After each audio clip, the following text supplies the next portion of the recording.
Welcome to Learning Management System Karnataka. I am Shaila V, Assistant Professor, Department of History, Government First Aid College, Dodballapura.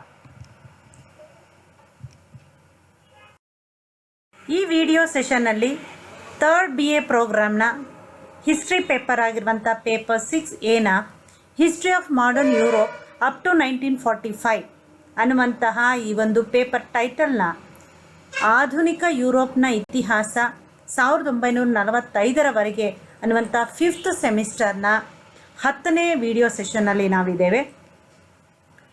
ಇದರ ಒಂದು topic, ಈ video ಸೆಷನ್ನ topic French revolution and its causes. ಹಿಂದಿನ video ಸೆಷನ್ಗಳಲ್ಲಿ ನಾವು ಫ್ರಾನ್ಸ್ನ ಮಹಾಕ್ರಾಂತಿ 1789ರ ಈ ಫ್ರಾನ್ಸ್ನ ಮಹಾಕ್ರಾಂತಿಯ ರಾಜಕೀಯ ಮತ್ತು ಅಮೇರಿಕ ಸ್ವಾತಂತ್ರ್ಯ ಸಂಗ್ರಾಮದ ಪರಿಣಾಮಗಳನ್ನು ನಾವು ನೋಡಿದ್ವಿ. ಈಗ ಅದರ ಮುಂದುವರಿದ ಭಾಗ ಈ ವಿಡಿಯೋ ಸೆಷನ್ನಲ್ಲಿ ನಾವು ಸಾಮಾಜಿಕ ಮತ್ತು ಆರ್ಥಿಕ ಕಾರಣಗಳನ್ನು ನಾವು ನೋಡೋಣ. ಫ್ರಾನ್ಸ್ನ ಮಹಾಕ್ರಾಂತಿಗೆ ಸಾಮಾಜಿಕ ಮತ್ತು ಆರ್ಥಿಕ ಕಾರಣಗಳನ್ನು ನಾವು ಈ ವಿಡಿಯೋ ಸೆಷನ್ನಲ್ಲಿ ನೋಡ್ತಾ ಹೋಗ್ತೀವಿ. So unit 2 French revolution 1789 it's causes. ಇಲ್ಲಿ ಮೊದಲಿಗೆ ನಾವು ಸೋಷಿಯಲ್ ಕಾಸಸ್ ಅಥವಾ ಸಾಮಾಜಿಕ ಕಾರಣಗಳನ್ನು ತೆಗೆದುಕೊಂಡಾಗ there was a saying that the revolution of 1789 was less a rebellion against despotism than a rebellion against inequality ಅಂತ. ಅಂದರೆ ರಾಜರ ದರ್ಪಿಷ್ಟ ಅಧಿಕಾರ ಇರಬಹುದು, ರಾಜಪ್ರಭುತ್ವ ಇರ್ಬೋದು, ದೈವದತ್ತ ಸಿದ್ಧಾಂತ ಇರ್ಬೋದು, ಇಂಥವುಗಳ ವಿರುದ್ಧ ಹಲವಾರು ರಾಜಕೀಯ ಕಾರಣಗಳಲ್ಲಿ ನಾವು ನೋಡಿದ್ವಿ. ಹೇಗೆ ರಾಜರು ಅಸಮರ್ಥ, ಭ್ರಷ್ಟ ಮತ್ತು ವಿಷಯ ಲಂಪಟರು ಇವುಗಳನ್ನೆಲ್ಲ ನಾವು ಭೋಗಾಸಕ್ತಿಗಳಿಂದ ಕೂಡಿದ್ರು, ಇವುಗಳನ್ನೆಲ್ಲನೂ ನೋಡಿದ್ವಿ. ಅದರ ವಿರುದ್ಧ ಅದು ಕೂಡ ಕಾರಣ ಆಯಿತು 1789ರ ಫ್ರಾನ್ಸ್ ಮಹಾಕ್ರಾಂತಿಗೆ, no doubt in that. But it was more a rebellion against inequality. ಆ ರಾಜಕೀಯ ಕಾರಣಗಳಿಗಿಂತ ಹೆಚ್ಚು ಮಹತ್ವವುಳ್ಳಂತಹ ಒಂದು ಕಾರಣವಾಗಿ ಈ ಸಾಮಾಜಿಕ ಅಸಮಾನತೆ ಎದ್ದು ಕಾಣ್ತಾ ಇತ್ತು. ಫ್ರಾನ್ಸ್ನ ಸಮಾಜದಲ್ಲಿ ಬಹಳಷ್ಟು ಅಸಮಾನತೆಗಳಿದ್ವು. ಫ್ರಾನ್ಸ್ನ ಸಮಾಜವನ್ನು 2 ಭಾಗಗಳಾಗಿ ವಿಂಗಡಿಸ್ಬೋದಾಗಿತ್ತು. ಒಂದು privilege class, the one was ಅನ್ಪ್ರಿವಿಲೇಜ್ಡ್ class. Privilege class ಅಂತ ಹೇಳಿದ್ರೆ ಸವಲತ್ತು ವರ್ಗ, ಎಲ್ಲ ಸವಲತ್ತುಗಳನ್ನು ಹೊಂದಿರುವಂಥ ಒಂದು ವರ್ಗ. ಆದರೆ ಇನ್ನೊಂದು ಕಡೆ ಯಾವುದೇ ಸವಲತ್ತುಗಳಿಲ್ಲದಂತಹ ಒಂದು ವರ್ಗ. ಈ ಸವಲತ್ತು ವರ್ಗದಲ್ಲಿ ಬರ್ತಾ ಇದ್ದಂತಹ ವರ್ಗ ಅಂತ ಹೇಳಿದ್ರೆ ರೂಲಿಂಗ್ ಕ್ಲಾಸ್, ಅರಸು ವರ್ಗ. ಎರಡನೇದು ನೊಬಿಲಿಟಿ ಅಂತ ಹೇಳಿದ್ರೆ ನೊಬೆಲ್ರು, ಉನ್ನತ ಅಧಿಕಾರಗಳನ್ನು ಹೊಂದಿದಂಥವರು. ಇನ್ನೊಂದು ಕ್ಲೆರ್ಜಿ ಅಥವಾ ಪುರೋಹಿತ ವರ್ಗ. ಒಂದು ಅರಸು ವರ್ಗ, ನೊಬೆಲ್ರು ಹಾಗೆ ಪುರೋಹಿತ ವರ್ಗ. ಇವು 3 ಗುಂಪುಗಳು ಕೂಡ ಈ ಒಂದು ಪ್ರಿವಿಲೇಜ್ಡ್ ಕ್ಲಾಸಲ್ಲಿ ಸೇರಿಕೊಂಡಿದ್ರು. ಇನ್ನು ಅನ್ಪ್ರಿವಿಲೇಜ್ಡ್ ಅಥವಾ ಸವಲತ್ತಿಲ್ಲದ ವರ್ಗದಲ್ಲಿದ್ದಂಥವು ಅಂತ ಹೇಳಿದ್ರೆ ಮಿಡ್ಲ್ ಕ್ಲಾಸ್ ಅಥವಾ ಬೂರ್ಜ್ವಾ ಅಂತ ಕರಿತಾ ಇದ್ವು. ಈ ಬೂರ್ಜ್ವಾ ಅಂತ ಹೇಳಿದ್ರೆ ಮಿಡ್ಲ್ ಕ್ಲಾಸ್ ಅವರು. ಸೊ ಅವರೂ ಕೂಡ ಈ ಸವಲತ್ತಿಲ್ಲದ ವರ್ಗದಲ್ಲೇ ಇದ್ದರು. ಇನ್ನೊಂದು ವರ್ಗ ಅಂದರೆ ಶ್ರೀಸಾಮಾನ್ಯರು, ಕಾಮನ್ ಪೀಪಲ್, ಕಾಮನರ್ಸ್ ಅಂತ ಕೂಡ ಇವರನ್ನು ಕರೀತಾ ಇದ್ರು. ಸವಲತ್ತಿಲ್ಲದ ವರ್ಗದಲ್ಲಿ ಇವರು ಸೇರಿಕೊಂಡಿದ್ರು. ಸೊ ಈ ಒಂದು ಸಾಮಾಜಿಕ ವರ್ಗೀಕರಣವೇ, ಸವಲತ್ತಿಲ್ಲದ ವರ್ಗ ಹೆಚ್ಚಿನ ಸಂಖ್ಯೆಯಲ್ಲಿತ್ತು, ಸವಲತ್ತುಳ್ಳಂತಹ ವರ್ಗ ಕಡಿಮೆ ಸಂಖ್ಯೆಯಲ್ಲಿ ಇತ್ತು. ಈ ಸವಲತ್ತಿನ ವರ್ಗ ಅತಿಯಾದ ಭೋಗ ಜೀವನವನ್ನು ನಡೆಸ್ತಾ ಇದ್ರು. ಸುಮಾರು 1,30,000 ಪಾದ್ರಿಗಳಿದ್ದು ಪುರೋಹಿತ ವರ್ಗ. ಈ ಕ್ಲೆರ್ಜಿ ಅಮೌಂಟೆಡ್ ಟು 1,30,000 ಕ್ಲರ್ಜಿ. ಹಾಗೆ ನೊಬೆಲ್ಸ್ ಕನ್ಸಿಸ್ಟೆಡ್ ಆಫ್ 1,50,000. ನೊಬೆಲ್ಲರು 1,50,000 ಸಂಖ್ಯೆಯಲ್ಲಿದ್ದರು. ಆದರೆ ಅವರೆಲ್ಲರೂ ಸೇರಿದ್ರೂ ಕೂಡ 2.25 ಕೋಟಿ ಜನಸಂಖ್ಯೆಯಲ್ಲಿ ಅವರು 1% ಮಾತ್ರ ಇದ್ದರು. ಹಾಗೆ ಇವರ ಒಂದು ವರ್ಗ ಎಲ್ಲ, ನೊಬಿಲಿಟಿ ಇರ್ಬೋದು, ಕ್ಲರ್ಜಿ ಇರ್ಬೋದು, ಇವರೆಲ್ಲ ರೂಲಿಂಗ್ ಕ್ಲಾಸ್ ಇರ್ಬೋದು, ಇವರು ಉನ್ನತವಾದಂತಹ ಒಂದು ಪೌರ ಮತ್ತು ಸೈನಿಕ ಹುದ್ದೆಗಳನ್ನು ಆಡಳಿತದಲ್ಲಿ ಅವರು ಪಡ್ಕೊಂಡಿರ್ತಾ ಇದ್ರು. ಹಾಗೆ ಭೂಮಿಯೂ ಕೂಡ ಹೆಚ್ಚು ಇವರ ಒಡೆತನದಲ್ಲಿ ಇತ್ತು. ಅದರ ಸಾಲದು ಅನ್ನೋ ಹಾಗೆ ಅರಸನಿಂದ ಉದಾರವಾದಂಥ ದೇಣಿಗೆಗಳನ್ನು ಇವರು ಪಡಿತಾ ಇದ್ರು.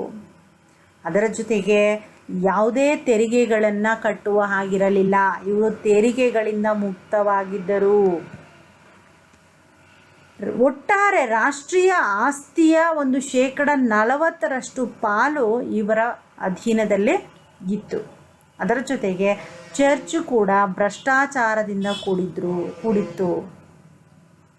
ಶ್ರೀಮಂತ ಪಾದ್ರಿಗಳು ಕೆಳವರ್ಗದ ಪಾದ್ರಿಗಳನ್ನು ತುಂಬ ಕೀಳಾಗಿ ಕಾಣ್ತಾ ಇದ್ರು. ಶ್ರೀಮಂತ ಪಾದ್ರಿಗಳು ವಿಲಾಸಿ ಜೀವನದಲ್ಲಿ ಮಗ್ನರಾಗಿದ್ದರು. ಧರ್ಮಾಧಿಕಾರಿಗಳು ತೆರಿಗೆಗಳಿಂದ ಮುಕ್ತವಾಗಿದ್ದರಿಂದ ಅವರು ಬಡವರನ್ನು ಹಲವಾರು ರೀತಿಯಲ್ಲಿ ಶೋಷಣೆ ಮಾಡ್ತಾಯಿದ್ರು. ಚರ್ಚು ಹಲವಾರು ರೀತಿಯಾದ ತೆರಿಗೆಗಳನ್ನು ವಿಧಿಸ್ತಾ ಇತ್ತು. ತೈತ್ ಅನ್ನುವಂತಹ ಒಂದು ಚರ್ಚ್ನ ಒಂದು ತೆರಿಗೆಯನ್ನು ಇವರು ಜನಸಾಮಾನ್ಯರಿಂದ ಅವರು ಎಕ್ಸ್ಟ್ರಾಕ್ಟ್ ಮಾಡ್ತಾಯಿದ್ರು. ಸೊ ಚರ್ಚಿನ ಆದಾಯವನ್ನು ಜನತೆಗೆ ಯಾವುದೇ ರೀತಿಯಲ್ಲೂ ಕೂಡ ಬಳಕೆ ಮಾಡದ ಹಾಗೆ ಈ ಚರ್ಚಿನ ಅಧಿಕಾರಿಗಳೇ ಐಹಿಕ ಸುಖಕ್ಕಾಗಿ ಅದನ್ನು ಬಳಸ್ತಾ ಹೋದರು. ಸೊ ಈ ಒಂದು ಕಾರಣದಿಂದನೇ ಕ್ರಾಂತಿಯ ಆರಂಭ ಆದಾಗ 1789ರಲ್ಲಿ ಆರಂಭ ಆದಾಗ ಕೆಳವರ್ಗದ ಪಾದ್ರಿಗಳು ಶ್ರೀಸಾಮಾನ್ಯರನ್ನು ಸೇರಿಕೊಂಡು ಹೋರಾಟಕ್ಕೆ ಇಳಿದ್ರು. ಈ ರೀತಿಯಾದಂತಹ ಒಂದು ವ್ಯವಸ್ಥೆ ಅಲ್ಲಿ ಇತ್ತು. The nobles fight, the clergy pray and people pay ಅಂತ.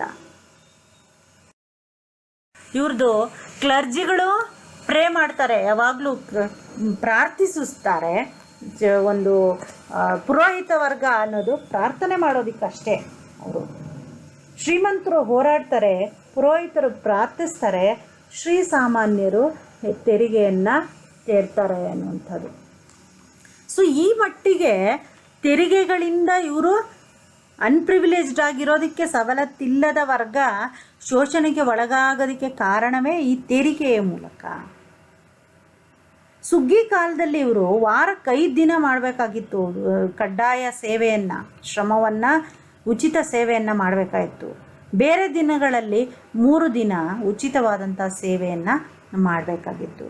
ಶ್ರೀಮಂತರಿಗೆ ಉಡುಗೊರೆಗಳನ್ನು ಕೊಡಬೇಕಾಯಿತು, ಗಿಫ್ಟ್ಗಳನ್ನು ಕೊಡಬೇಕಾಗಿತ್ತು.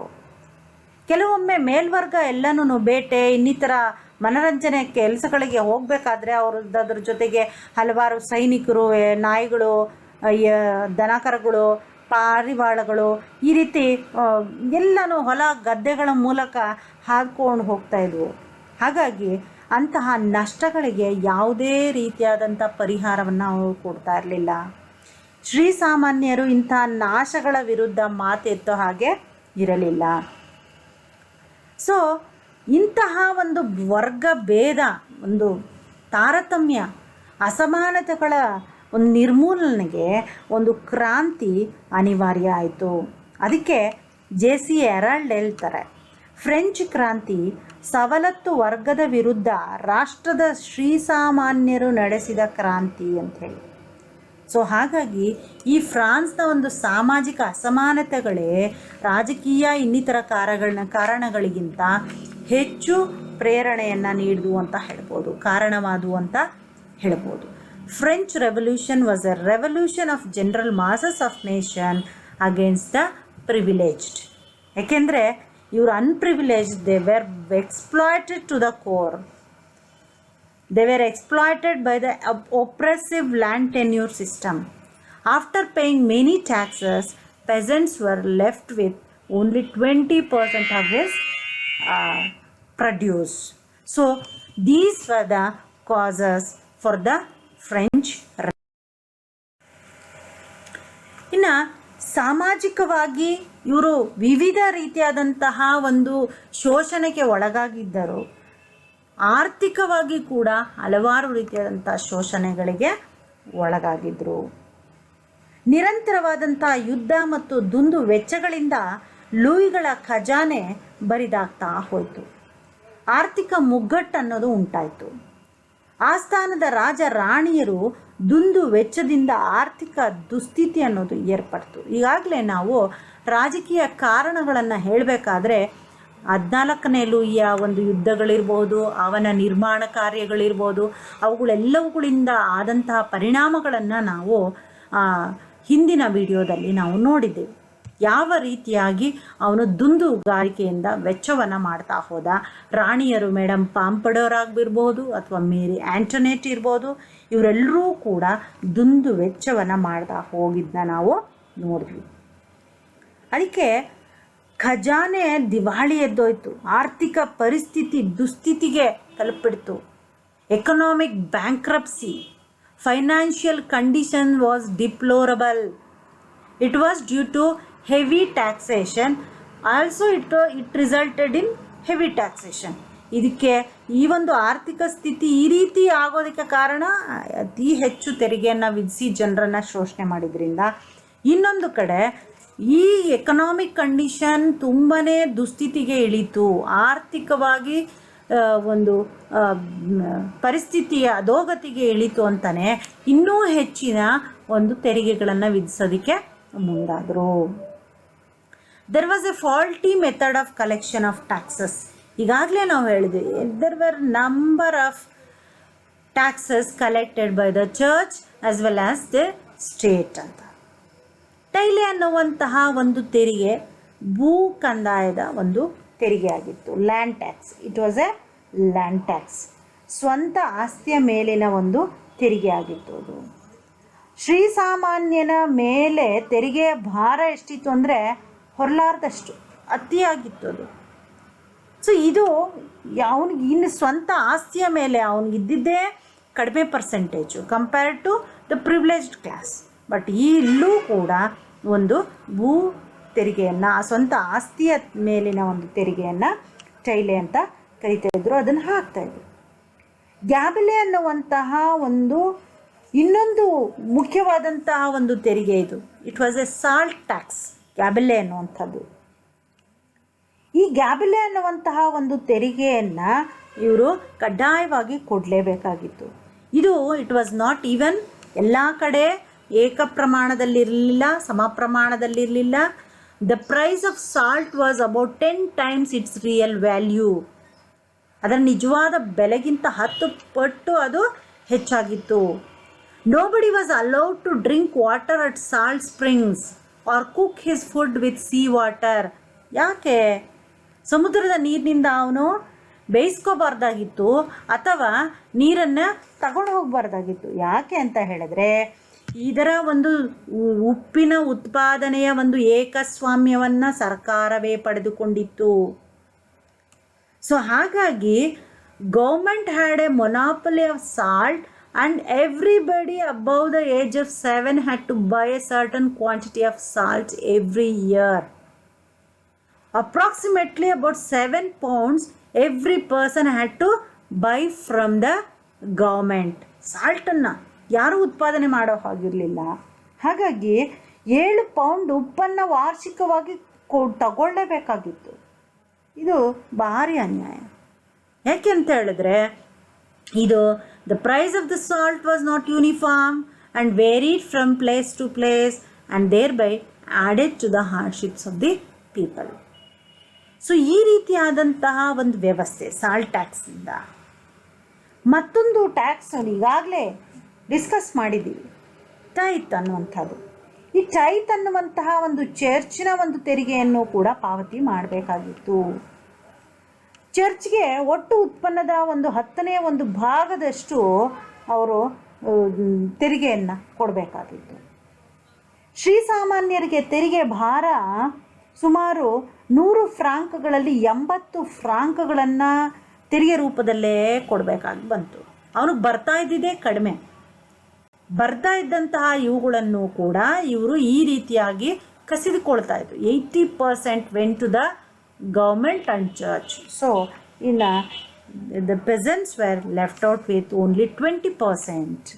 20 ಫ್ರಾಂಕ್ಗಳು 100 ಫ್ರಾಂಕ್ ಬಂದರೆ ಅವನಿಗೆ ಆದಾಯ, 80 ಫ್ರಾಂಕ್ ಸರ್ಕಾರಕ್ಕೆ ಹೋಗ್ತಾಯಿತ್ತು, 20 ಫ್ರಾಂಕ್ಸ್ ಮಾತ್ರ ಇವನಿಗೆ ಉಳಿತಾ ಇತ್ತು.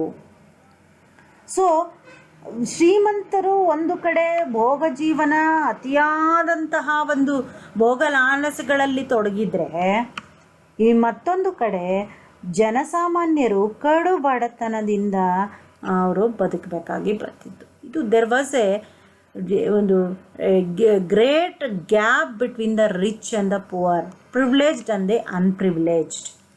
ಈ ಒಂದು ಎಕನಾಮಿಕ್ ಡಿಸ್ಪ್ಯಾರಿಟೀಸ್, ಈ ಗ್ಯಾಪು ತುಂಬಾ ವಿಶಾಲವಾಗಿತ್ತು. ಈ ಒಂದು ಅಂತರ ಅನ್ನೋದು ಕಂದಕದ ರೀತಿಯಲ್ಲಿ ತುಂಬಾ ದೊಡ್ಡದಾಗಿತ್ತು. ಶ್ರೀಮಂತರು ಮತ್ತು ಬಡವರ ನಡುವಿನ ಈ ಪ್ರಿವಿಲೇಜ್ಡ್ ಆ್ಯಂಡ್ ಅನ್ಪ್ರಿವಿಲೇಜ್ಡ್ ಕ್ಲಾಸ್ ಅನ್ನೋದು ಸಮಾಜಕ್ಕೆ ಮಾತ್ರ ಸೀಮಿತವಾಗಲಿಲ್ಲ, ಆರ್ಥಿಕವಾಗೂ ಕೂಡ ಅವರ ಅಸಮಾನತೆಗಳು ಎದ್ದು ಕಾಣ್ತಾ ಇದ್ವು. ಸೊ ಹಾಗಾಗಿ ಆರ್ಥಿಕವಾಗೂ ಕೂಡ ಅವರ ನಡುವಿನ ಅಂತರ ತುಂಬ ದೊಡ್ಡದಾಗಿತ್ತು. ಅದಕ್ಕೆ ಒಂದು ಫ್ರೆಂಚ್ ಗಾದೆಯೊಂದು ಅರ್ಥಪೂರ್ಣವಾಗಿ ಇದನ್ನು ವಿವರಿಸುವಂಥ ಒಂದು ಗಾದೆ ಇದೆ. ಶ್ರೀಮಂತರು ಹೋರಾಡ್ತಾರೆ, ಪುರೋಹಿತರು ಪ್ರಾರ್ಥಿಸ್ತಾರೆ, ಶ್ರೀಸಾಮಾನ್ಯರು ತೆರಿಗೆಯನ್ನು ತೆರ್ತಾರೆ ಅಂತ.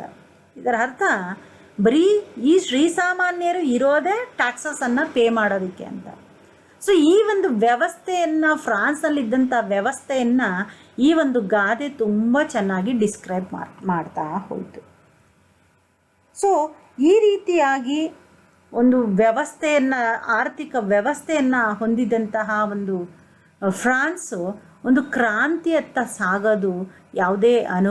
ಸಾಗುವುದರಲ್ಲಿ ಯಾವುದೇ ಅನುಮಾನ ಇಲ್ಲ ಅಂತ ನಾವು ನೋಡಬಹುದು. ಈ ಒಂದು ಫ್ರಾನ್ಸ್ನ ಕ್ರಾಂತಿಯ ಒಂದು ಆಗೋಕ್ಕಿಂತ ಒಂದು ಸ್ವಲ್ಪ ಮುಂಚೆ 1788ರಲ್ಲಿ there was a famine. More then 7,000 people died out of it.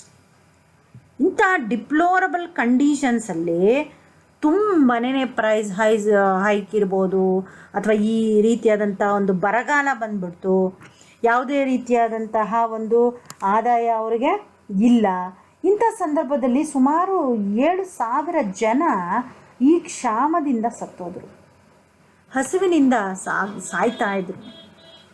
ಇಲ್ಲಿ ಒಂದು ಮತ್ತೆ ಗಮನಿಸಬೇಕಾದಂಥ ಅಂಶ ಅಂದರೆ 9 out of 10 died out of starvation ಅಂತ. 10ರಲ್ಲಿ 10 ಜನ ಸತ್ತರೆ 9 ಜನ ಹಸಿವಿನಿಂದ ಸತ್ತರೆ, ಒಬ್ಬ ಅತಿಯಾಗಿ ಸೇವಿಸುವುದರಿಂದ, ಅತಿಯಾಗಿ ತಿನ್ನುವುದರಿಂದ ಸತ್ತನಂತೆ. ಇದು ಏನು ತೋರಿಸುತ್ತೆ? ಅಜೀರ್ಣದಿಂದ ಸಾಯುವಂತಹ ಒಂದು ಪರಿಸ್ಥಿತಿ. ಯಾಕೆ ಅಂದರೆ the one person who was dying was because of over eating. ಹೆಚ್ಚು ತಿನ್ನೋದ್ರಿಂದ, ಅಜೀರ್ಣದಿಂದ ಸಾಯ್ತಾ ಇದ್ದ. ಅದರ ಅರ್ಥ ಅವನು he belong to privileged class. So ಈ 9 ಜನ ಅನ್ಪ್ರಿವಿಲೇಜ್ಡ್ ಕ್ಲಾಸ್. ಸೊ ಹಾಗಾಗಿ 10 ಜನ ಸತ್ತರೆ 9 ಜನ ಅನ್ಪ್ರಿವಿಲೇಜ್ಡ್ ಕ್ಲಾಸ್ ಅವರು ಹಸಿವಿನಿಂದ ಸಾಯ್ತಾ ಇದ್ರು ಅನ್ನೋದನ್ನು ಈ ಒಂದು ಇದು ಪರಿಸ್ಥಿತಿ ಇದ್ದು ತೋರಿಸ್ತವೆ. ಸೊ ಇಂಥ ಸಂದರ್ಭದಲ್ಲಿ backwardness of farming also contributed to this famines and backwardness of the people presence. ಅವರ ಒಂದು ಆರ್ಥಿಕ ಸ್ಥಿತಿ ಉತ್ತಮ ಆಗೋದಕ್ಕೆ ಯಾರೂ ಕ್ರಮಗಳನ್ನು ಕೈಗೊಳ್ತಾ ಇಲ್ಲ. It was backwardness of farming was because of outdated farming methods. ಹಳೆಯದಾದಂತಹ ಒಂದು ವಿಧಾನಗಳನ್ನೇ ಈ ಒಂದು ಅನುಸರಿಸಿಕೊಂಡು ವ್ಯವಸಾಯವನ್ನು ಮಾಡ್ತಾ ಇದ್ರು.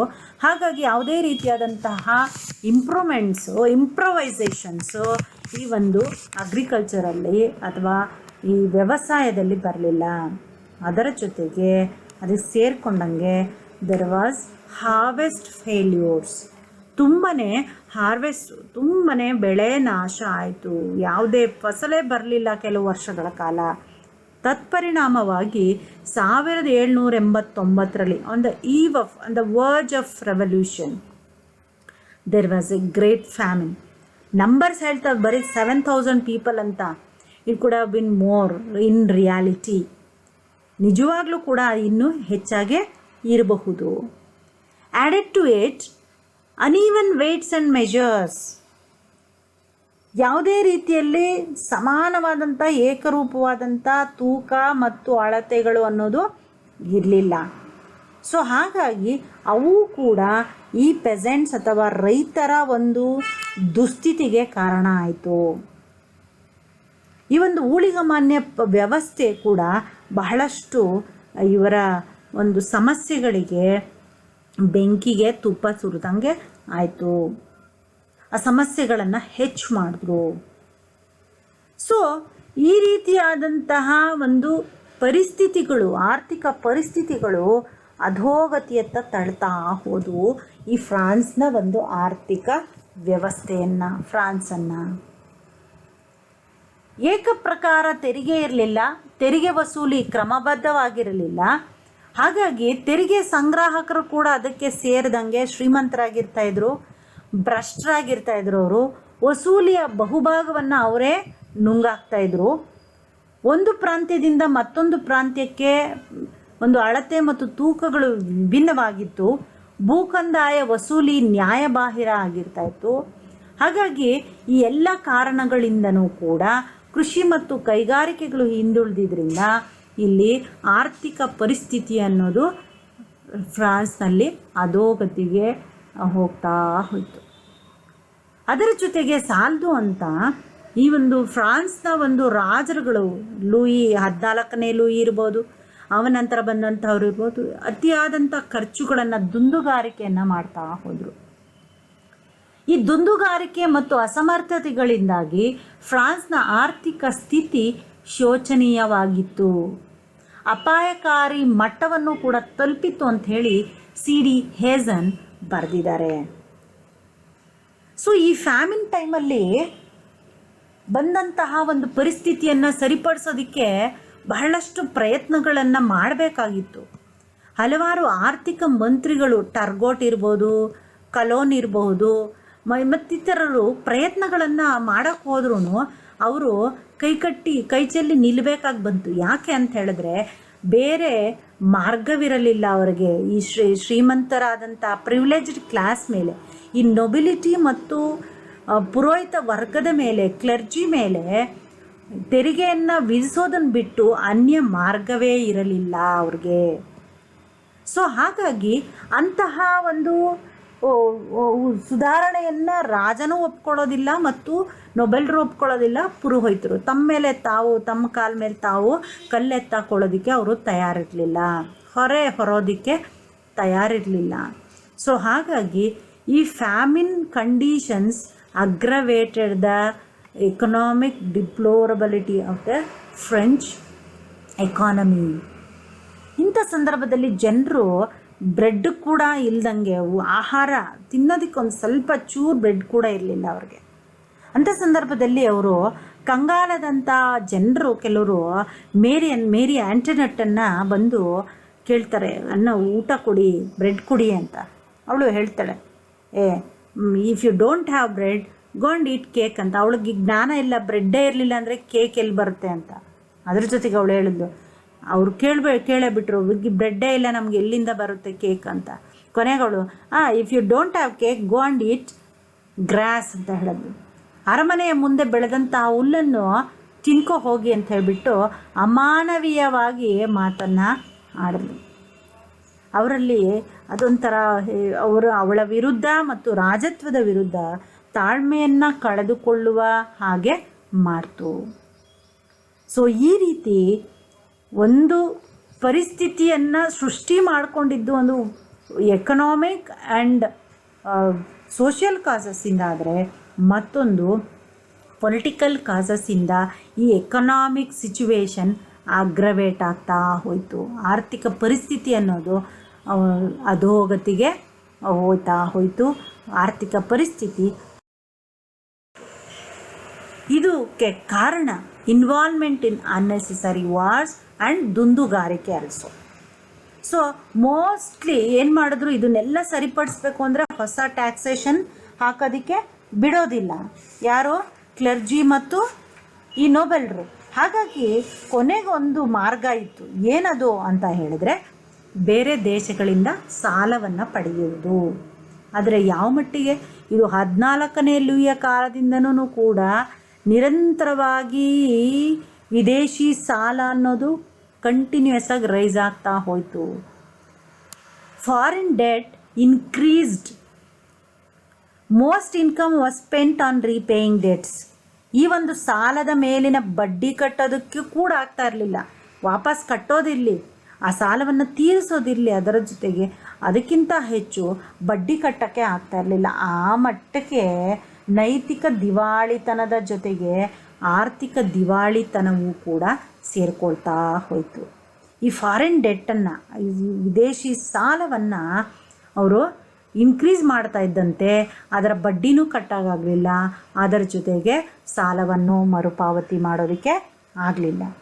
ಹಲವಾರು ಅರ್ಥ ಸಚಿವರು ಇದನ್ನು ಸರಿಪಡಿಸೋದಕ್ಕೆ ಪ್ರಯತ್ನ ಪಟ್ಟರು. ಟರ್ಗೋಟ್ ಇರ್ಬೋದು, ನೆಕ್ಕರ್ ಇರ್ಬೋದು, ಕಲೋನ್ ಇರ್ಬೋದು, ಇವೆಲ್ಲರೂ ಪ್ರಯತ್ನ ಪಟ್ಟರು. ಆದರೆ it was of no use. ಯಾಕೆ ಅಂದರೆ ನೊಬೆಲರು ಮತ್ತು ಪುರೋಹಿತ ವರ್ಗ ತೆರಿಗೆಯನ್ನು ಕಟ್ಟೋದಕ್ಕೆ ತಯಾರಿರಲಿಲ್ಲ. ಇನ್ನೂ ಹೆಚ್ಚಿನ ತೆರಿಗೆ ಹಾಕಬೇಕು ಅಂದರೆ ಜನಸಾಮಾನ್ಯರ ಮೇಲೆ ಹಾಕಬೇಕಾಗಿತ್ತು. ಅದು ಸಾಧ್ಯವಿಲ್ಲದ ಮಾತು. ಈ ರೀತಿ ಏನಾದರೂ ಮತ್ತೆ ತೆರಿಗೆಯನ್ನು ಹಾಕಿದ್ರೆ ಜನರ ತಾಳ್ಮೆ ಅವ್ರಿಗೆ ಸಾಧ್ಯವೂ ಇರ್ತಿರಲಿಲ್ಲ ಮತ್ತು ತಾಳ್ಮೆ ಕೂಡ ಕಳ್ಕೊಳ್ತಿದ್ರು. ಹಾಗಾಗಿ ಅದು ಸಾಧ್ಯವಿಲ್ಲದಂತಹ ಒಂದು ಮಾತಾಯಿತು. ಎಲ್ಲದರಿಂದ ಈ ಫ್ರಾನ್ಸ್ನ ಮಹಾಕ್ರಾಂತಿ ಅನಿವಾರ್ಯವಾಯಿತು ಅಂತ ಹೇಳ್ಬೋದು. ಎಕನಾಮಿಕ್ ಆ್ಯಂಡ್ ಸೋಷಿಯಲ್ ಕಾಸಸ್ ಇವೆರಡೂ ಕೂಡ ಪ್ರಮುಖವಾದಂತಹ ಒಂದು ಕಾರಣಗಳಾಗಿ ಫ್ರಾನ್ಸ್ನ ಮಹಾಕ್ರಾಂತಿಗೆ ಆದವು. ಮುಂದಿನ ಒಂದು ವಿಡಿಯೋದಲ್ಲಿ ನಾವು ಇದರ ಮುಂದುವರಿದ ಭಾಗವಾದಂತಹ ಪ್ರಮುಖವಾಗಿ ರೋಲ್ ಆಫ್ ಫಿಲಾಸಫರ್ಸ್ ಅಥವಾ ಫ್ರಾನ್ಸ್ನ ಮಹಾಕ್ರಾಂತಿಗೆ ತತ್ವಜ್ಞಾನಿಗಳ ಒಂದು ಪಾತ್ರ, ತತ್ವಜ್ಞಾನಿಗಳ ಒಂದು ಕೊಡುಗೆ, ತತ್ವಜ್ಞಾನಿಗಳು ಹೇಗೆ ಈ ಒಂದು ಕ್ರಾಂತಿಗೆ ಕಾರಣರಾದರು ಮತ್ತು ಇಮ್ಮಿಡಿಯೇಟ್ ಕಾಸ್ ಅಂದರೆ ಆರ್ಥಿಕ ದಿವಾಳಿತನ ಹೇಗೆ ಫ್ರಾನ್ಸ್ನ ಮಹಾಕ್ರಾಂತಿಗೆ ಕಾರಣ ಆಯಿತು ಅಂತ ಮುಂದಿನ ವಿಡಿಯೋದಲ್ಲಿ ನೋಡೋಣ. ಈ ವಿಡಿಯೋದಲ್ಲಿ ನಾವು ಸಾಮಾಜಿಕ ಅಸಮಾನತೆಗಳನ್ನು ನೋಡಿದ್ವಿ, ಸಾಮಾಜಿಕ ಕಾರಣಗಳಲ್ಲಿ, ಹಾಗೆ ಅದರ ಜೊತೆಗೆ ಆರ್ಥಿಕ ಒಂದು ಕಾರಣಗಳನ್ನು ಕೂಡ ಫ್ರಾನ್ಸ್ನ ಮಹಾಕ್ರಾಂತಿಗೆ ಹೇಗೆ ಕಾರಣ ಆದವು ಅನ್ನೋದನ್ನು ಈ ವಿಡಿಯೋದಲ್ಲಿ ನಾವು ನೋಡಿದ್ವಿ.